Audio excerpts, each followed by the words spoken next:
O meu nome é André Costa Oliveira. Hoje abordaremos um livro belíssimo dos anos 90 do século passado, mais especificamente publicado em 1997, intitulado O Escafandro e a Borboleta, Le Scaphandre et Papillon.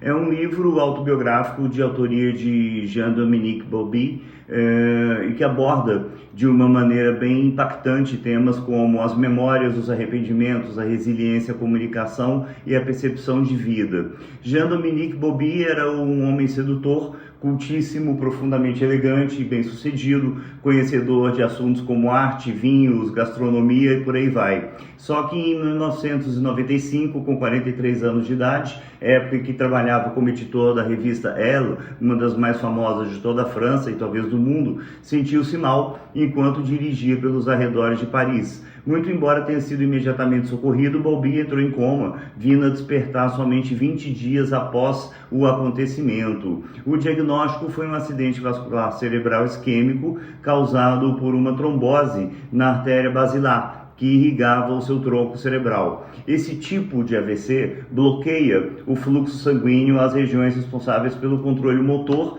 além de outras funções vitais, o que resultou ao paciente a chamada síndrome do encarceramento, Locked-in Syndrome.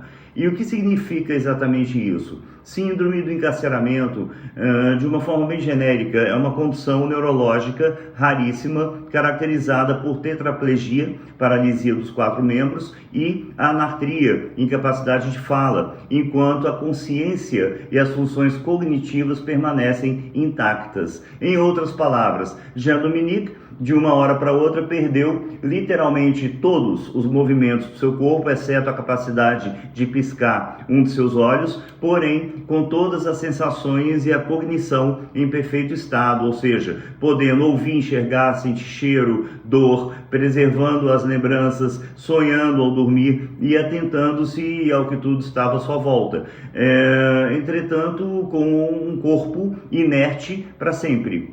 E como esse livro então foi escrito? Bom, quem percebeu primeiro que Bauby tentava se comunicar por meio de piscadas de um de seus olhos foi uma fonoaudióloga de nome Sandrine, que trabalhava no Hospital Naval de Bec-sur-Mer. Ela notou que Bauby conseguia mover a pálpebra esquerda voluntariamente e, a partir disso, reuniu de imediato uma equipe multidisciplinar de excelência e desenvolveu um método de comunicação próprio. E então, utilizando um alfabeto especial organizado por frequência de uso das letras em francês, ela apontava cada uma e Bauby piscava quando chegava na letra desejada. E foi dessa forma que ele literalmente conseguiu editar o livro inteiro, letra por letra, ao longo de vários meses. A propósito, uma curiosidade, Jean-Dominique veio a óbito apenas um mês após o lançamento oficial do livro, em decorrência de uma pneumonia.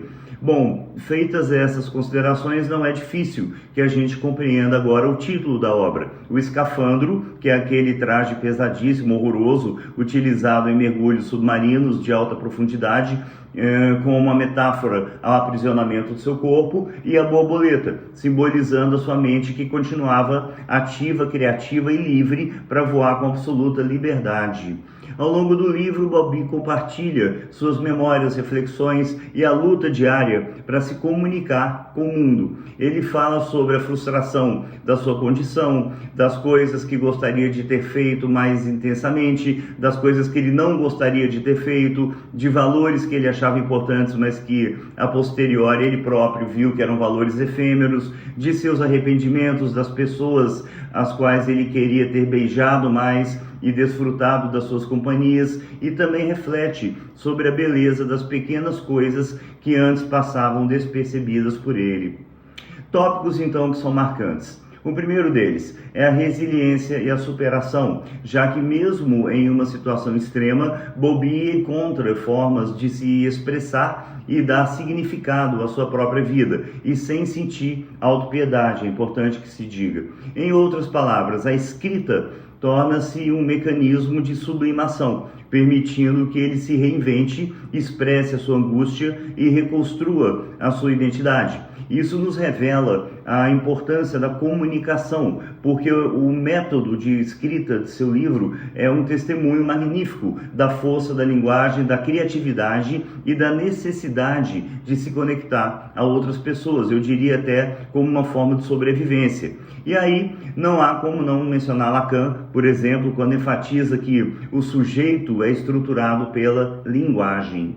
Segundo tópico, as reflexões sobre a vida e a morte, quando Bowlby revisita momentos do passado e reflete sobre a fragilidade da existência humana, até mesmo porque o que aconteceu com ele pode acontecer com qualquer um de nós a qualquer momento, e não se iludam quanto a isso. Talvez sejamos todos uma bomba relógio e não saibamos.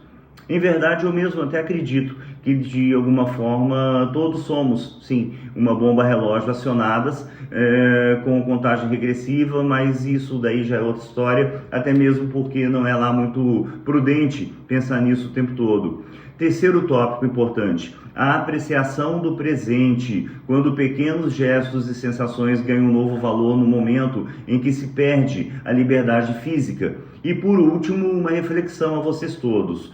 No momento em que um homem poderoso, e aí eu me recordo do conceito de falso self de Winnicott, se transforma em uma criatura inerte, flácida e sem qualquer possibilidade de cura ou de reversão, completamente dependente de outras pessoas, mas que ao mesmo tempo consegue pensar e viajar para fora do seu corpo pelos vários capítulos da sua vida, revisitando os seus amores e as suas experiências, não seria esse homem ainda mais livre do que a maioria das outras pessoas que circulam pelo mundo afora? Pensem muito a respeito. A partir da psicanálise, o Escafandro de Borboleta revela-se uma obra grandiosa sobre a ressignificação do eu diante do trauma, a importância da linguagem na constituição subjetiva e a relação entre o corpo e o psiquismo, além, é claro, um testemunho da força e do desejo diante da perda da limitação física. Abraços a todos.